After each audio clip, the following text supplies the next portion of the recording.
gəlirəm. Başıma yığınıza qəniməm, əlimlə verəm vətənə paytanı. Mən öncədən bir ki çoxunu bəliyərəm. Boyanam qana türkümü məliyərəm. Ayaq olcu qurtlar, rəqs eləyir yer. Gəlir gəng eləyir, əlim tüfəngimə. Kim gəlir cəngimə, Poladaşım ov gənginə. Kölgəmə hürkür, özün qorxuya bürkür. Mənim elimdir türküm şükür.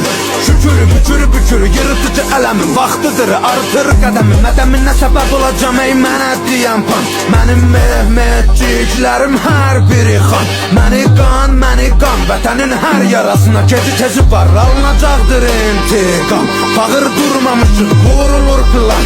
Ay qıvrılan ilan bil, qartalım baxır inan. Qan qoxusu gəlir güman ki sığmır bura qorxular. Bizdə bunlar çoxdular, can gələnlər yurda, qan edənlər burada.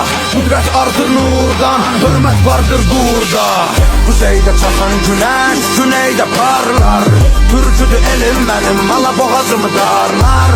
Yellənə durmadan ölüm minən tablar.